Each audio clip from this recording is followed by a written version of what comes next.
Bonsoir tout le monde, ici Monsieur Cacahuète et Zou. ce soir nous sommes vendredi 25 octobre 2019, il est déjà 21h46. Bon, ça fait tôt par rapport à d'habitude, mais c'est parce qu'on a commencé à regarder le film assez tôt ce soir.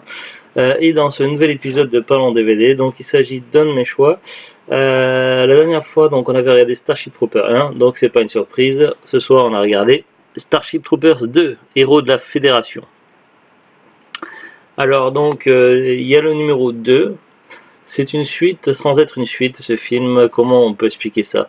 En fait, tout simplement parce que Starship Troopers a créé un univers, tout ça, donc avec la fédération, les soldats qui luttent contre les arachnides, donc des espèces d'insectoïdes de l'espace belliqueux qui existent sous plusieurs formes et exonant après les humains. Donc dans le premier film, on a suivi des personnages, notamment le John Rico, je sais plus comment s'appelle, la pilote, celle qui Carmen. Carmen quelque chose. Ah, Li- B, Itswani, non, non, Libanais, Ibanez. Ibanez, Carmen Ibanez, la pilote, celui qui était Carl, je sais pas comment. Carl quelque chose dans la spécialité des médiums. Et entre autres donc, et puis aussi également donc des camarades qui se ont connus, notamment je sais plus comment ça s'appelle, la Didi, voilà. Donc voilà, on suivait des personnages ça dans leurs aventures, donc comment ils en sont arrivés là et à se retrouver dans l'armée, comment ils sont combattus les araignées, tout ça. Ça c'était le premier film. Je suis désolé pour ce début un petit peu laborieux.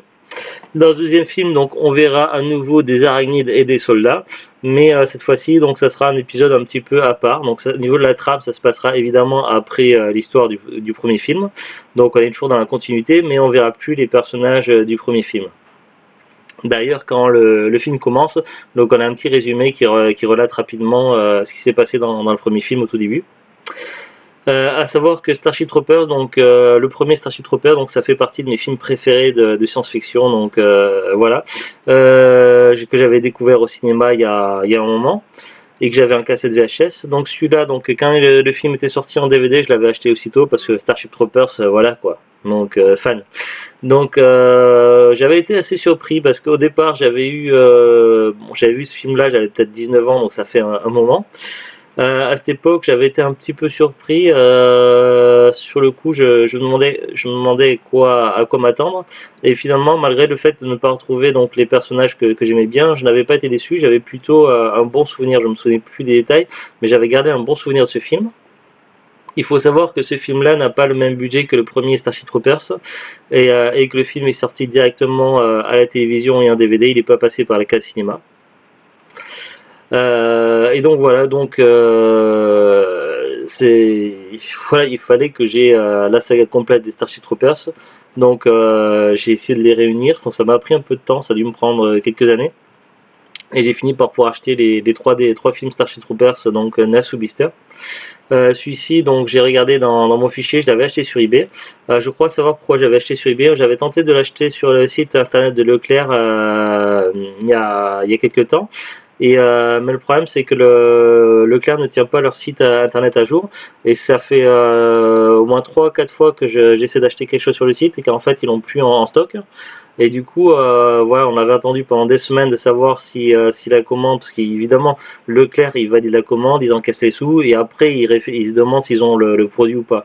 Et après, finalement, ils remboursent. Donc finalement, voilà, je l'avais raté sur Leclerc, et on ne pouvait plus le trouver sur les sites traditionnels, donc j'avais pas mal galéré, et je le voulais neuf, je le voulais pas d'occasion. Et finalement, j'avais fini par le trouver sur eBay. Alors je sais plus à combien je l'ai payé, mais je t'avais pas dû le payer trop cher, parce que sinon je l'aurais pas pris, tout simplement. Alors, maintenant on va voir un petit peu de quoi ça parle. Je suis désolé. Je vais vous lire le synopsis qui est au dos. Alors, découvrez la suite de Starship Troopers de Paul Verhoeven, réalisé par Phil Tippett, génie des effets spéciaux. Donc, il avait fait les effets spéciaux dans Evolution. Evolution, c'était le fameux film avec David Duchovny et la femme qui joue dans Jurassic Park 2, là, Le Monde Perdu. Je sais plus comment ça s'appelle. Et Evolution, ça avait bien marché puisqu'il y a eu un dessin animé après. Il a fait également les effets spéciaux donc pour le film Willow, donc on le présente plus. Jurassic Park, pareil, on le présente pas. Et après Point de suspension, donc et d'autres. Alors action, suspense, situation incontrôlable, un grand film de science-fiction. Alors j'irai pas jusqu'à dire un grand film de science-fiction, mais plutôt un bon film de science-fiction. Et il y a de l'action, oui, il y a du suspense. Situation contrôlable, pourquoi pas. Moi j'aurais tendance plutôt à le réunir sous une autre catégorie, sous la catégorie huis clos. Je pense que ce qui définit le plus ce film, c'est plutôt un huis clos. Un huis clos avec une tension qui monte progressivement, tout ça. Et ma foi, franchement, il est pas mal. Donc, on sent quand même qu'il y a des aspirations. Ça, il y a le côté un petit peu The Thing qui ressort un petit peu sous certains aspects, tout ça. Mais bon, en même temps, The Thing a inspiré énormément de films et de séries, donc voilà, c'est pas surprenant. Alors ensuite, on nous dit la guerre contre les insectes géants continue. Les guerriers de la Fédération trouvent refuge dans le dernier bastion de la civilisation, ne réalisant pas encore qu'un plus grand danger est en train d'infiltrer leur unité. Alors oui, non, là ils sont allés un petit peu fort, donc des fois faut se méfier un petit peu des mots employés des fois sur les jaquettes, parce que je suis pas tout à fait d'accord sur certains points. Alors on va analyser un petit peu ce qu'ils nous disent. La guerre contre les insectes géants continue. Oui, certes, de toute façon, à la fin du premier film, ils disaient que ça continue. De toute façon, voilà, ils avaient fait qu'effleurer la menace en fait réelle contre des insectes, tout ça, des arachnides, qu'ils appellent également les parasites. Et donc voilà, donc forcément, le combat allait continuer. Donc ça, c'est pas une surprise. Les guerriers de la Fédération trouvent refuge dans le dernier bastion de la civilisation. Alors oui, non. Non, non, parce qu'il existe plein de planètes, plein de colonies. Là, ils sont sur une planète, on ne sait pas trop quelle planète. C'est pas le dernier bastion de la civilisation, parce que sinon, toute l'histoire du film n'aurait pas lieu d'être, tout simplement. C'est juste qu'ils étaient en pleine bataille contre les araignides. Ça tourne mal, il n'y a pas de... comment on appelle ça quand on est exfiltré, je sais plus, de récupération, je sais plus. Tu sais, quand les soldats ils sont récupérés. Oui, sauvetage, oui, mais il y a aussi un terme exact, mais je sais plus. Donc voilà, donc il n'y a pas de repli, voilà le mot que je cherchais, de repli. Il n'y a pas de repli d'extraction, voilà, extraction, voilà. Donc il n'y a pas... Non, non, je l'avais dit. Donc il n'y a pas d'extraction possible, donc du coup dans l'immédiat, pas avant longtemps. Du coup ils sont un peu dans la merde et donc ils savent qu'il y a une ancienne base, donc c'est des bases en préfabriqué, donc évidemment du futur, mais bon c'est des trucs un petit peu comme on utilise dans les chantiers, tout ça. C'est des matériaux assez flexibles, assez faciles et pratiques à utiliser. Donc en général, ils en mettent un peu partout sur les planètes où ils combattent des arachnides, ils appellent ça des avant-postes dans Starship Troopers. Et donc ils savent qu'il y a un avant-poste pas très très loin, mais malheureusement il y a beaucoup d'arachnides en chemin, donc ils vont devoir se frayer un chemin au milieu des arachnides et aller se poster dans cet avant-poste abandonné pour tenter d'y survivre le plus longtemps possible jusqu'à qu'on puisse venir les sauver. Donc voilà un petit peu donc le speech du début. Donc quand ils nous disent le dernier bastion de civilisation, non, je ne suis pas d'accord. Ensuite ils nous disent ne réalisant pas encore qu'un plus grand danger est en train d'infiltrer leur unité. Oui, donc effectivement, donc là ils essaient de c'est pas évident, donc là faut se mettre à la place du mec qui est... Ouais, oui, voilà, c'est justement, faut se mettre à la place du mec qui a écrit derrière ça. Voilà, il veut essayer de, quand on fait un synopsis derrière, en fait, ça doit résumer mais survoler en fait le film pour ne pas trop spoiler. Sinon, surtout quand il y a un grand suspense, tout ça, si le suspense est bousillé par le dos de la jaquette, c'est foutu. Donc, il a essayé de survoler en marquant qu'un danger infiltre l'unité, mais voilà, il s'est arrêté, il n'a pas voulu aller plus loin et il a bien fait. Donc je n'en dirai pas plus là-dessus. Donc de toute façon le résumé donc derrière ça de là. Donc pour résumer nous avec nos propres mots. Donc il y a une lutte contre les araignides sur la planète. Les soldats se replient sur un avant-poste abandonné. Ils vont essayer de voir un petit peu sur place ce qu'il y a, pouvoir se poser, essayer de d'abord, évidemment, quand on arrive quelque part, il faut assurer la sécurité, donc trouver une solution pour assurer la sécurité, récupérer des forces, donc manger, dormir, rétablir les communications pour pouvoir demander un repli. Enfin voilà, un petit peu tout ça qu'on va voir dans le film. Évidemment, les araignées ne vont pas les laisser tranquillement dans leur coin en faisant bah vous êtes là, bon ben ok, vous avez fait pouce, ben on va attendre. Non, évidemment, les araignées vont tenter de leur pourrir la vie à leur manière, enfin autant qu'elles le peuvent. Et eux, donc du coup, ils vont tenter de survivre. Bon, évidemment, les choses vont pas très bien se passer, évidemment, donc sinon il y aurait pas de suspense. Si c'est pas bon, on fait un film, les mecs ils sont poursuivis, ils vont dans un abri, voilà, du coup il n'y a pas de menace, ils vont rester pendant 2 heures tranquilles à jouer aux cartes et hop, 2 heures après les sauveteurs arrivent et film fini. Mais non, ça aurait pas de sens. Donc forcément, il va y avoir des problèmes. Donc voilà, je peux pas en dire plus pour pas spoiler, mais il va y avoir des problèmes. Euh, donc en gros, ils vont pas être très nombreux, ils vont être une bonne poignée de soldats. Il y aura une première poignée de soldats qui va arriver à l'avant-poste, qui vont être rapidement rejoints par un petit groupe de soldats qui s'étaient séparés parce qu'ils avaient des soucis avec les araignides. Dans le deuxième groupe qui les rejoint, donc il y a le fameux le général de l'escouade. Qui sera accompagné de 3 personnes, de 3 autres soldats qu'il aura trouvé en chemin et qui l'auront aidé. Parmi ces 3 soldats, donc, il y a une femme blonde qui est en état de sommeil, donc qui dort, un médecin et un mécano. J'ai compris pourquoi elle dort. Mécano-ingénieur. Oui, moi aussi, je me doute de savoir pourquoi. Mais enfin, on en reparlera après, parce que là, on ne veut pas spoiler. Non, c'est pas rien. Et donc voilà, donc finalement les 2 groupes sont là, ils mettent en place tout ce qu'il faut, et ils découvrent également une autre personne il y avait une personne qui est même que l'avant-poste n'était pas complètement inhabité, il y avait un soldat qui était enfermé, qui avait été enfermé donc pour trahison, donc il y avait le mot affiché meurtrier sur sa cellule de fortune, puisqu'il y avait à la base il n'y a pas de cellule prévu, donc ils ont fait une cellule de fortune et il y a marqué meurtrier dessus. Après, et donc voilà, tout ce petit groupe-là va devoir faire comme ils peuvent pour survivre à ce qui les attend. À savoir qu'au niveau du casting, donc il y a des acteurs plus ou moins connus, mais il y en a surtout un qui se démarque. Donc il est joué par l'acteur qui jouait un des rôles principaux dans The Sentinel, la série. Je parle pas du film The Sentinel, mais la série télé, donc qui est un peu plus vieille. Et il a joué également donc l'ex-mari avocat dans Desperate Housewives. Donc je sais pas si vous voyez quel acteur c'est, mais on y reviendra là-dessus après quand j'aille sur Wikipédia. Mais donc voilà, c'est vraiment lui la grosse tête d'affiche, je pense, de ce film-là. Donc on est là, on n'est pas sur, c'est pas un mauvais film, mais c'est pas non plus un chef-d'œuvre. On est là sur un bon film. Moi, je le classerais comme franchement, il faut pas comparer ce film-là au premier Starship Troopers. On peut pas comparer un film à budget de cinéma avec un film à budget de télévision. Mais franchement, pour les moyens qu'ils avaient, ils ont vraiment assuré. Je trouve qu'ils ont fait un bon film dans l'ensemble. Donc nous, on a vu en VF. Que ce soit le doublage VF, l'action, le scénario, l'histoire, le suspense, l'action, les effets spéciaux, franchement pour moi tout était nickel. Je dirais pas qu'on est jusqu'à un chef-d'œuvre, mais on est sur vraiment un bon film de science-fiction. Et vraiment, voilà.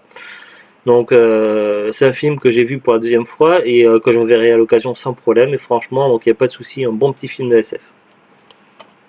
Je pense que tu es d'accord avec moi là-dessus, Zuglut. Oui. Si tu as des choses à rajouter. Non. Alors on nous dit aussi en bonus, donc il y a les commentaires audio du réalisateur, du producteur, du scénariste, le secret des effets spéciaux, making of au cœur de la fédération, galerie de photos, film annonce. Bon, les bonus on les a pas regardés évidemment. Pour un film d'une durée d'1h28. Il y avait la possibilité des langues français, anglais et allemand en 5.1 avec sous-titres français, anglais, allemand, arabe et turc. Voilà, donc nous on a vu en VF. Bon, maintenant on va passer sur la phase Wikipédia et on va voir si j'ai des petites informations intéressantes ou des anecdotes à dire. On va voir. Qu'est-ce qu'on nous dit? Donc Starship Troopers 2, Héros de la Fédération, est un vidéofilm de science-fiction militaire américain réalisé par Phil Tippett, sorti en 2004. Oui, pour revenir là-dessus, donc nous militaire, mais en fait faut pas le voir au premier degré, donc faut le voir plutôt comme de l'ironie en fait. Ils avaient beaucoup basé sur l'ironie, tout ça, sur la critique de l'armée dans le premier film. Ils ont voulu faire un petit peu pareil dans le deuxième, c'est moins appuyé, mais bon voilà, c'est vraiment ironique. On le voit notamment à certains propos dans le film tenus par un soldat et également par ce qui se passe à la fin du film avec les hommages et tout ça, et donc on voit c'est plutôt côté ironique en fait, le côté critique. Alors ils nous disent il s'agit de la suite du film Starship Troopers de 97 de Paul Verhoeven, un troisième opus, donc il existe un troisième film, mais ça on en reparlera dans quelques jours, donc voilà, c'est pour ça que je vais pas aller là-dessus. Alors résumé, donc ça je vais pas le dire parce qu'il y a risque de spoil. Conclusion. Ouais, donc je vais pas dire en plus ça spoil, mais on l'a de toute façon la partie conclusion, on l'a dans le film. Et oui, donc la mort d'un personnage dans le film sert de propagande pour recruter de nouveaux éléments. Donc ça, je peux le dire, ça spoil pas trop. C'est pas trop grave de le raconter. Mais bon, voilà, c'est le côté évidemment critique de la propagande militaire. Donc voilà, on retrouve le même esprit un petit peu que dans le premier film. Alors, fiche technique, dont le film est sorti au Japon le 12 juin 2004, aux États-Unis le 24 avril 2004. Donc, il est sorti d'abord au Japon avant aux États-Unis, et au Japon, ils ont droit à une sortie cinéma. Aux États-Unis, ils ont une sortie DVD, et en France, nous, une sortie DVD le 16 juin 2004. Donc, dans l'ordre, il y a eu Japon. Non, juin, avril, juin. Donc, il y a eu d'abord la sortie DVD aux États-Unis en avril, après au Japon, une sortie cinéma, et après en France, une sortie DVD. Alors au niveau du casting, donc Bill Brown, Richard Burgi, qui jouait le capitaine Dax. Alors on va voir sa fiche, c'est celui dont je vous ai parlé, il me semble. Alors sa filmographie, alors on va commencer peut-être par les séries pour vérifier.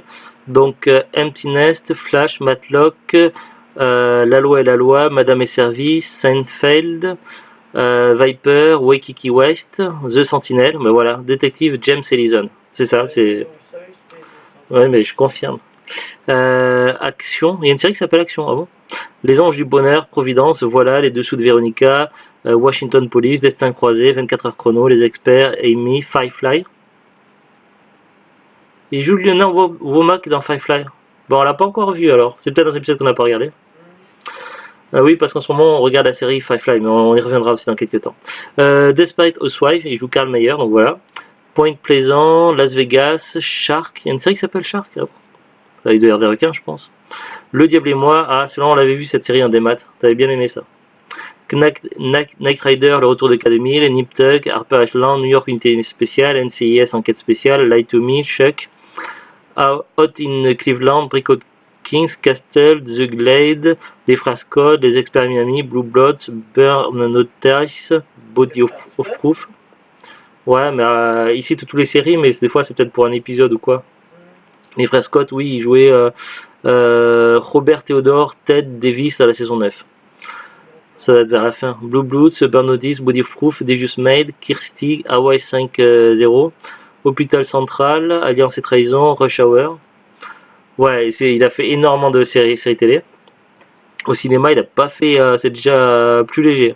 Payback en 95, Wheelman, Cellular en 2004, Sœur de glace, Starship Troopers 2, Braqueur Amateur. Braqueur Amateur, c'est un bon film, enfin, je regardais bon souvenir, faudrait que je regarde à nouveau, mais j'avais bien aimé. Inner Shoes, Shanghai Red, Hostel chapitre 2, Vendredi 13, The Green Inferno. Vendredi 13, c'est celui de 2009. Et puis il joue aussi dans le téléfilm, donc ça je vais pas non plus tout citer, mais bon voilà, c'est plus quand même un acteur de série télé. Alors il y avait aussi également Kelly Carlson, donc celle qui jouait la blonde, le soldat Charlie Soda. Alors est-ce que j'ai déjà vu quelque part elle? Je sais pas. Pas beaucoup de longs métrages.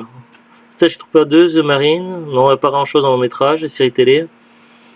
Les Experts, Monk, Castle, Supernatural, ouais c'est pas... Il y avait aussi Cy Carter, celui qui jouait le soldat Billy Otter, Sandrine Holt qui jouait le soldat Gilles Sandy, Ed Lauter, le général Jack Gordon Shepherd, Jean-Paul Manou qui jouait le sergent-ingénieur Harry Peck, Laurence Monozon, le lieutenant Pavlov Dill, Colin Porche, le soldat Lai Sahara. Drew Powell, le soldat Keeper Thor. Ed Quinn, le caporal au griffe. Jason Shane Scott, le soldat Deverton. Brenda Strong, le sergent Dédé Rack. Brian T, le caporal Tom Cobb. Tom Kobe. David Wells, le sergent recruteur. Tim Conlon, le pilote de la flotte. Bobby Seking, le lieutenant souriant. Stephen Stanton, la voix off de FedNet. Bon, voilà pour le casting.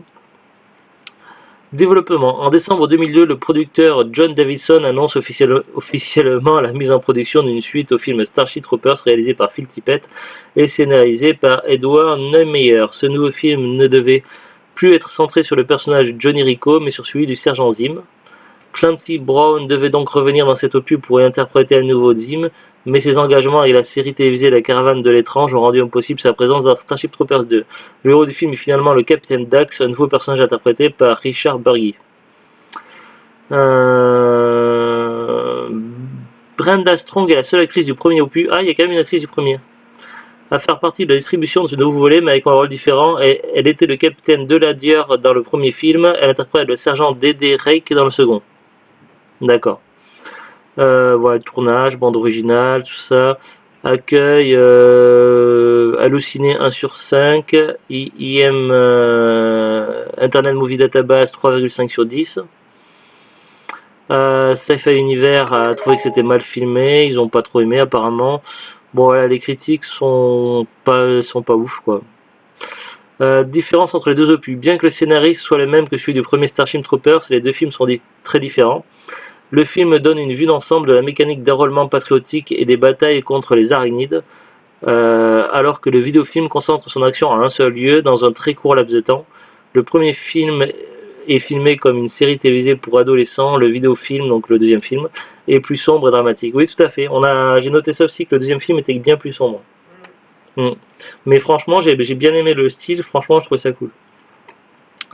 Voilà, c'est tout ce que j'ai comme information sur Wikipédia. Alors au niveau de la disponibilité, donc comme je vous l'ai dit, donc quand j'ai cherché à acheter le DVD, donc c'était un petit peu compliqué de le trouver. Surtout que je le voulais absolument neuf, quand étant un grand fan de Starship Troopers, il me les fallait neuf, donc tous. Alors donc sur Amazon, donc évidemment Amazon ne le vend plus, donc ce n'est plus que des vendeurs pro et des particuliers. Donc là il n'y a plus que 4 personnes qui le vendent neuf sur Amazon. Et il faut compter minimum 21,20€ neuf, et à cela il faut rajouter 2,79€, donc c'est vraiment très cher. Si on va sur Rakuten, donc là il y a plusieurs résultats différents de différentes éditions, puisque le DVD là a été également dans une coffret trilogie. Bon, le premier résultat le plus pertinent, il s'agit de l'édition Sony, donc avec un vendeur neuf et 76 occasions. Mais savoir que ceux qui n'ont pas la licence de vendeur pro peuvent vendre quand même les DVD neufs, mais ils ne peuvent pas m'afficher neuf en rouge. C'est affiché comme neuf, et après il faut voir dans la description ce qui est écrit, si c'est neuf sous blister ou pas. Et donc sur Rakuten, pour le DVD, il faut compter, si vous voulez neuf sous blister, il faut compter minimum 9,20€. Et après il faut rajouter 3,49€ de frais de port, ce qui revient à peu près dans les un peu moins de 15€ je crois, à peu près. Vite fait, calcul vite fait grosso modo. On a fait une estimation à la louche. Donc voilà, ça fait le DVD en lui-même coûte un peu cher neuf. Donc je pense que si je l'ai pris sur eBay, c'est parce que je devais avoir une opportunité de l'avoir à pas trop cher.